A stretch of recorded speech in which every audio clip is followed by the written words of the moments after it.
हाँ जी, अब हम पढ़ते हैं स्थिर वैद्युतिकी क्या होती है।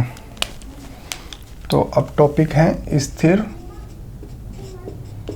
वैद्युतिकी।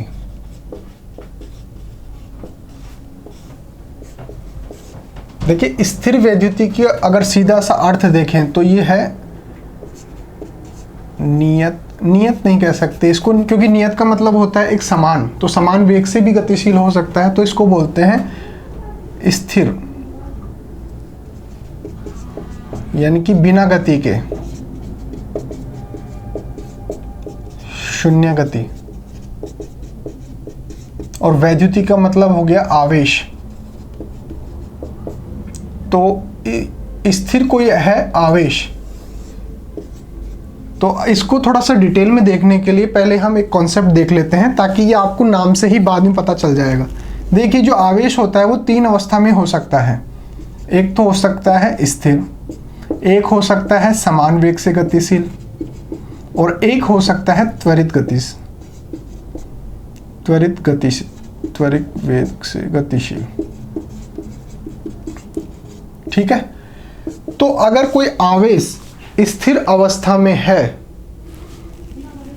इसका अर्थ है कि वह रखा हुआ है, उसमें किसी प्रकार की कोई गति नहीं हो रही है, उसकी जो स्थिति है वो समान बनी हुई है, स्थिति समान है। और समान वेग से गतिशील होने का क्या मतलब होता है? तो जो वस्तु है वो एक समान वेग से गतिशील है, मतलब उसका जो वेग है वो है कांस्टेंट, यानी कि वह एक नियत वेग से गतिशील है। अगर कोई वस्तु 5 मीटर प्रति सेकंड के वेग से गतिशील है तो 1 घंटे बाद देखेंगे तो भी उसमें जो वेग होगा वो होगा 5 मीटर प्रति सेकंड, यानी कि उसके वेग में या चाल में किसी प्रकार का कोई परिवर्तन नहीं होगा। अगर परिवर्तन नहीं हो रहा है तो वो है समान वेग से गतिशील। और अगर उसके वेग में या चाल में लगातार परिवर्तन हो रहा है, या तो वो अधिक हो रहा है, जैसे 5 मीटर प्रति सेकंड के वेग से वह गतिशील है, थोड़ी देर बाद देखेंगे तो 6 मीटर प्रति सेकंड, थोड़ी और देर बाद देखेंगे तो 7 मीटर प्रति सेकंड, या फिर कम हो रहा है, जैसे 5 मीटर प्रति सेकंड है तो 4 मीटर प्रति सेकंड। इस प्रकार से अगर वो उसके जो वेग में या चाल में अगर परिवर्तन हो रहा है तो उसे बोलते हैं त्वरित वेग से गतिशील वस्तु। तो स्थिर वेग से गतिशील अगर कोई वस्तु है तो उसके कारण क्या क्या उत्पन्न होगा, यानी कि उसका क्या क्या प्रभाव होगा, कौन कौन सा क्षेत्र उत्पन्न होगा, उसका अगर अध्ययन किसी शाखा में या भौतिक विज्ञान में किया जाता है उसको बोलते हैं स्थिर वैद्युतिकी। तो स्थिर वैद्युतिकी का सीधा सा मतलब क्या हो गया?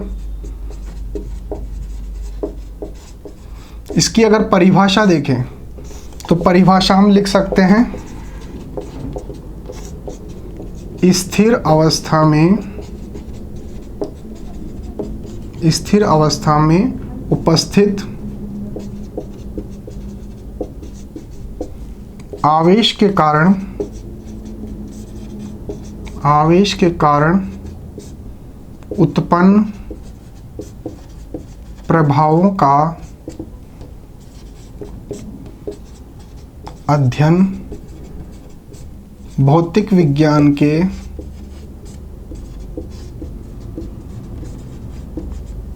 जिस शाखा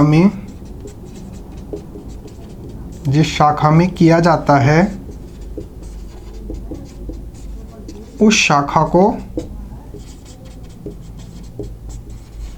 स्थिर वैद्युतिकी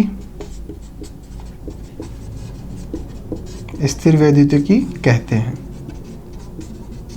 तो स्थिर वैद्युतिकी क्या है? यह है भौतिक विज्ञान की एक शाखा होती है जिसके अंदर स्थिर अवस्था में जो आवेश होते हैं उनके बारे में, उनके कारण क्या क्या प्रभाव उत्पन्न होते हैं, वो कौन कौन सा क्षेत्र उत्पन्न करते हैं, उसका जो अध्ययन है वो किया जाता है। जैसे मान लीजिए कि स्थिर अवस्था में कोई आवेश है तो वो बल भी उत्पन्न करते हैं, यानी कि आकर्षण और प्रतिकर्षण भी करते हैं, तो वो बल भी उत्पन्न करेंगे।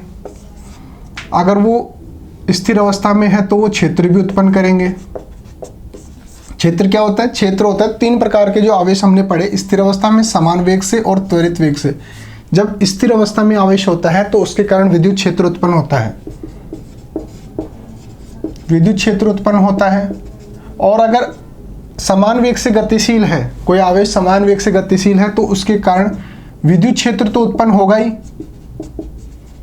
उसके साथ साथ चुंबकीय क्षेत्र भी उत्पन्न होगा।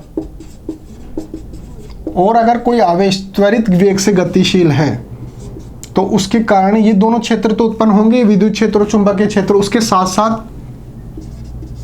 ये विद्युत क्षेत्र, ये चुंबकीय क्षेत्र और ये चुंबकीय विकिरण जो होती हैं वो भी उत्पन्न होती है। तो ये जो विद्युत क्षेत्र स्थिर आवेश के कारण जो उत्पन्न हो रहा है, तो इसका भी हम अध्ययन कर लेते हैं, मान लेते हैं विद्युत क्षेत्र।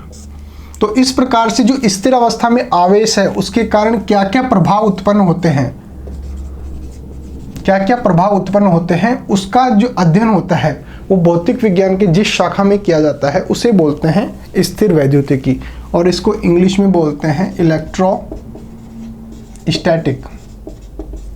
इलेक्ट्रो का मतलब हो गया इलेक्ट्रॉन या आवेश, और स्टैटिक का मतलब वह स्थिर अवस्था में है, उसमें उसकी स्थिति में किसी प्रकार का कोई परिवर्तन नहीं हो रहा है। तो अंतिम जो इसकी परिभाषा है वो भी देख लेते हैं।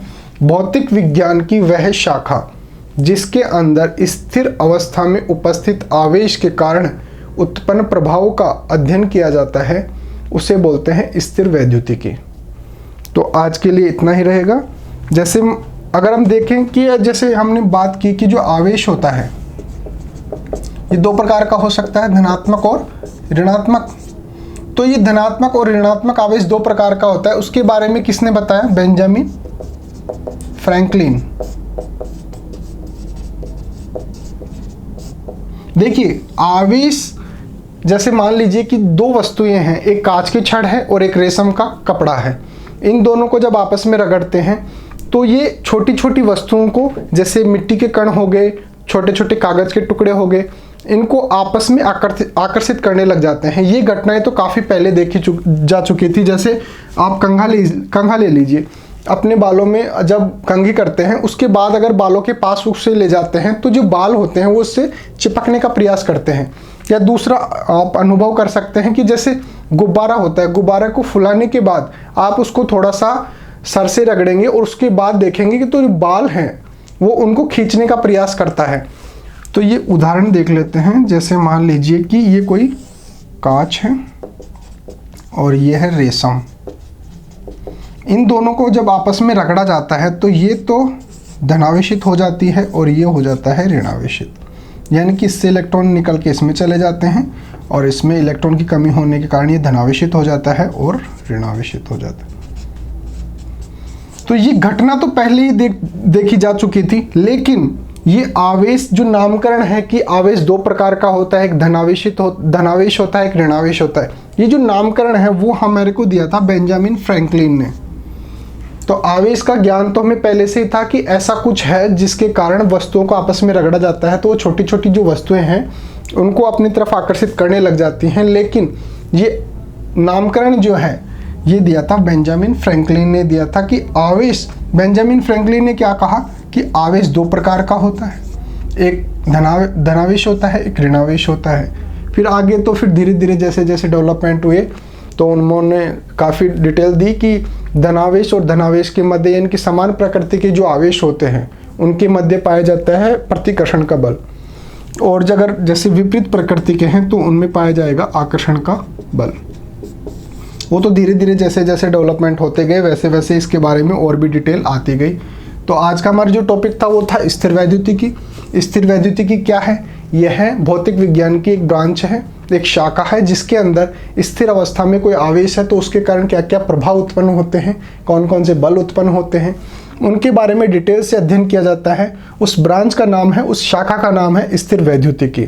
और स्थिर अगर अवस्था में कोई आवेश है तो वो उत्पन्न करता है विद्युत क्षेत्र, और स्थिर अवस्था में अगर कोई आवेश है तो जो बल उत्पन्न करेगा, यानी कि उनके मध्य में जो बल होगा वो हम ज्ञात करते हैं कूलाम के नियम से। आज के लिए इतना ही। Thank you.